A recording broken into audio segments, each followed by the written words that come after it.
Muy bien, continuemos con la codificación del archivo Demo81, aplicación base de datos SQLite. Ok, ubiquémonos aquí dentro del método agregar columna. Es un método de instancia y sirve como listener a la pulsación al clic sobre el botón btn agregar columna. Ok, obtengamos, obtengamos el texto que el usuario ha escrito en el campo de texto de nombre de columna. Escribimos aquí nombre columna, esta variable local, cell.ui.txt,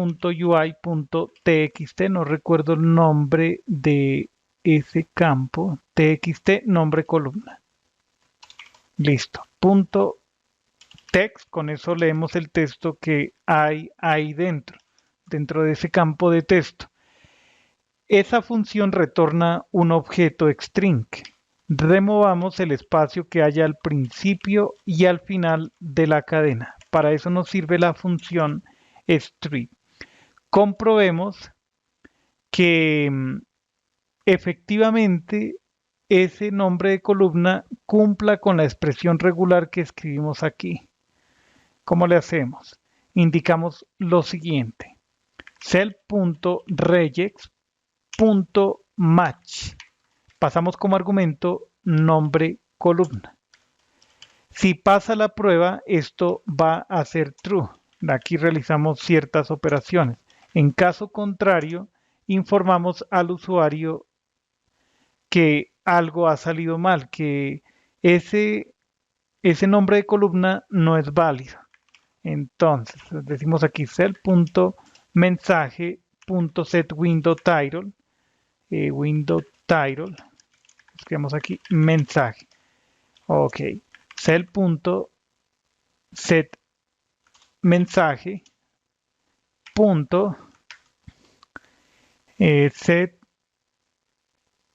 icon, indicamos qmessageBox.warning, un mensaje de advertencia, sea el punto mensaje.setText. Escribamos el texto que se va a mostrar como advertencia. Debe escribir un nombre de columna válido. Entre paréntesis aclaramos que es válido. Solo caracteres alfabéticos. Listo. Y mostramos ese mensaje, es el mensaje.exec. Genial. Ese mensaje se muestra cuando no se cumpla con esta condición, es decir, que el nombre de columna sea válido. Obtengamos el tipo de dato que el usuario seleccionó desde el combo box que muestra los tres tipos de datos: integer, text y real. Hagamos lo siguiente, convirtamos a cadena de caracteres la selección que el usuario ha especificado en el combo box. A ver, voy a ubicarlo por aquí. Se debe estar cbx tipo dato, combo box. Punto current text para seleccionar el texto que hay ahí seleccionado en esa lista desplegable. Ok, agreguemos a la lista de columnas un objeto columna. Recordemos que columna es de tipo nameTuple. Entonces, a la hora de decir columnas.append, indicamos lo siguiente. Columna, abrimos paréntesis, indicamos el nombre de la columna, es el primer atributo, y luego el tipo de dato. Aquí estamos indicando nombre y tipo a la hora de instanciar una columna. Quitemos el texto del campo de texto nombre columna. txt nombre columna setText lo dejamos vacío. Genial. Entonces ese sería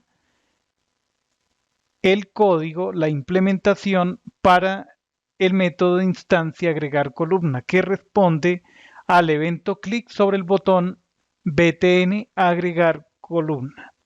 Necesitamos ahora crear la implementación para el método crear base datos, que responde, que es el listener, para el evento clic sobre el botón btn crear base de datos. Nos ubicamos en este punto, aquí en esta línea.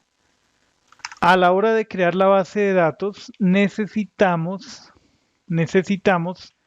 obtener el nombre que el usuario ha especificado. Ahí indicamos txt nombre base datos. Obtenemos el texto, removemos el espacio que hay al principio y al final de la cadena. Para eso sirve esa función strip. También el nombre de la tabla, nombre tabla, indiquemos aquí cell.ui txt nombre tabla. Obtenemos el texto ahí escrito, removemos el espacio al principio y al final de la cadena. Ok. Necesitamos igual realizar validaciones sobre esos valores de esos campos que tenemos localizados en estas variables, base de datos, nombre tabla. Empecemos por el nombre de la base de datos. Aquí indicamos cell.regex.match. Ok, entonces aquí pasamos como argumento base de datos. Esta variable debería llamarse nombre. Presione F2, nombre, base datos. Esperamos un segundo mientras que se realiza el renombrado. Si todo sale bien, realizamos ciertas operaciones. Si algo sale mal, mostramos un mensaje al usuario. Copiemos estas instrucciones. Aquí reutilizamos ese código. El título de la ventana es el mismo. Es un mensaje de advertencia. Esto lo cambiamos. El texto informativo de la advertencia lo cambiamos. Escribamos aquí. Debe escribir un nombre de base de datos válido. Prácticamente nos servía el texto que ya habíamos escrito acá arriba. Listo. Ahora validemos el nombre de la tabla. Aplicamos aquí cellRegex.match. Pasamos como argumento nombre tabla. Si todo sale bien, realizamos ciertas operaciones. En caso contrario, mostramos un mensaje de advertencia que diga lo siguiente. A ver, desplacemos esto, indentemos esto aquí dentro del else. Acá sería, debe escribir un nombre de tabla válido. Listo.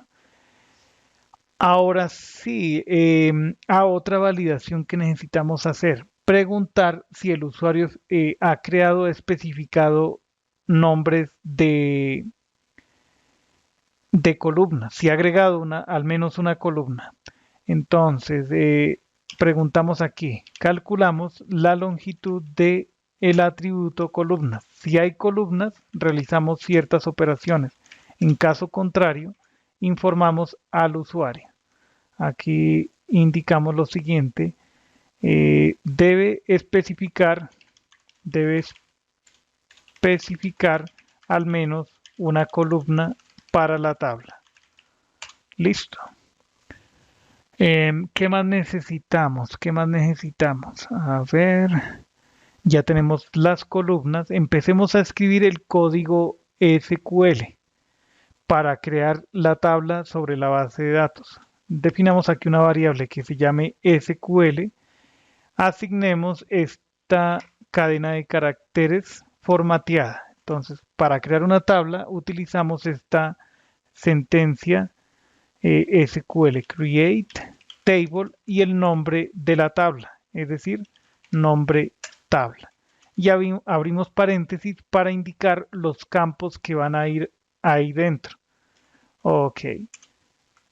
Cuando creemos las columnas de una tabla, necesitamos el nombre de la columna y su tipo de dato. Creemos aquí una plantilla para esos campos, digamos aquí plantilla campos, también se podría llamar plantilla columnas, creo que queda más natural columnas.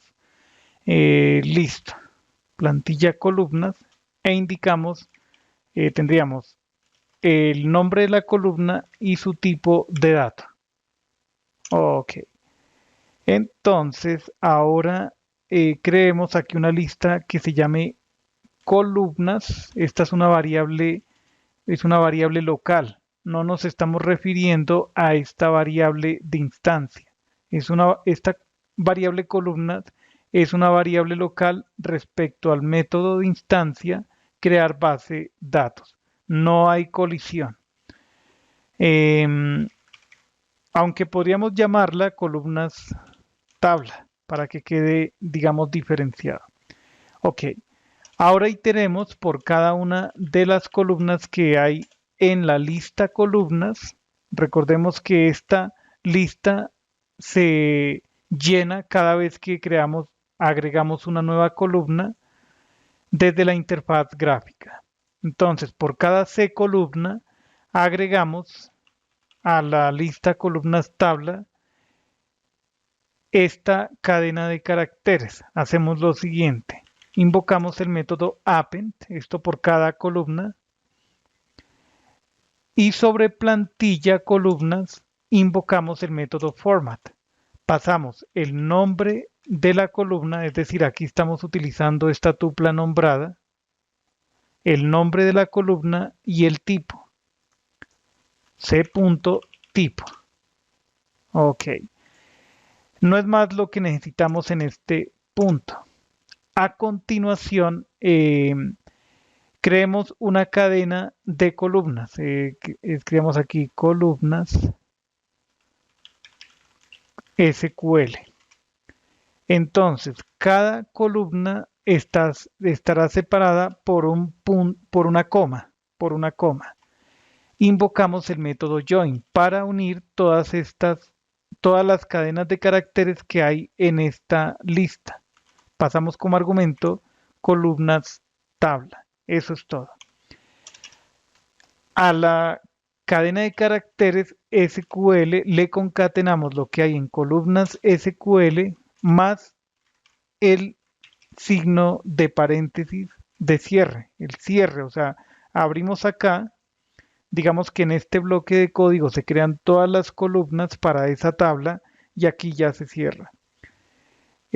Recomiendo, en caso de no tener noción de SQL, revisar videos al respecto. En este mismo canal se encuentran videos de SQL en el listado, en la lista de reproducción Python ejercicios.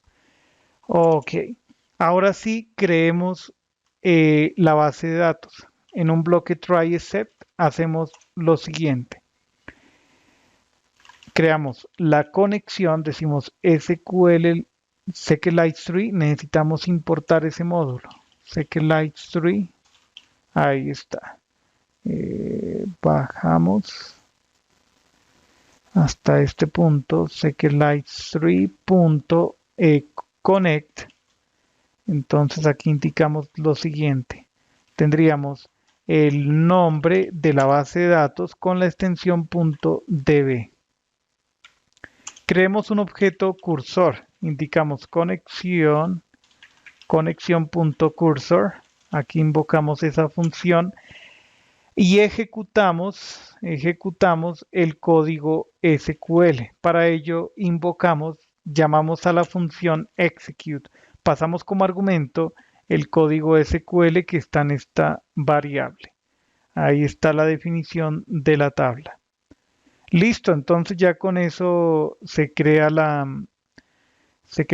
conexión, se crea previamente el archivo de base de datos SQLite, creamos la tabla y ahora podemos informar al usuario, podemos valernos de este código, copiemos y pegamos aquí. En este caso no es un warning, sino un mensaje informativo. Podemos mostrar aquí, indicar lo siguiente. La base de datos y la tabla se crearon de forma satisfactoria. Listo. Y hacemos visible el mensaje. Pero esto puede ocasionar un error. Sé que light3.error, llamemos a la variable e. En ese caso debemos informar al usuario. Pegamos aquí. Es un mensaje de, dejemos de warning. Ok. O de error mejor. Aquí no es error, sino critical. Vale. Listo. Cuando todo ya haya finalizado, aquí decimos finally. Si hay una instancia en conexión, invocamos, si pasa esa prueba, invocamos la función close. Listo. Ahí ya tendríamos el código necesario para crear columnas y crear la base de datos. Voy a hacer algo adicional antes de que se me olvide. El archivo de base de datos debe quedar en la carpeta parte 17, en la misma carpeta donde tenemos este archivo de código Python. Ejecutamos. Si nosotros damos clic en crear base de datos, nos muestra este mensaje. Debe escribir un nombre de base de datos válido, solo caracteres alfabéticos. Está haciendo validaciones. Escribamos aquí una columna que se llame nombre 3 de tipo text. ¿Por qué la agregó? No la debe agregar porque 3 no es un carácter,